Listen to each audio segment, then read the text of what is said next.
This is the customer acceptance site for our egg box production line.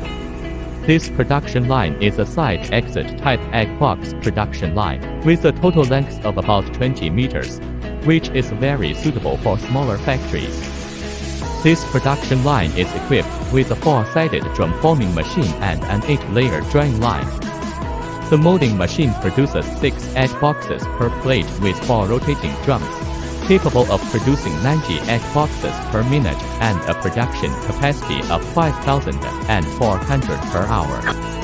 The drying line is an 8-layer reciprocating pipe with a drying section length of 11 meters and an effective drying length of about 80 meters.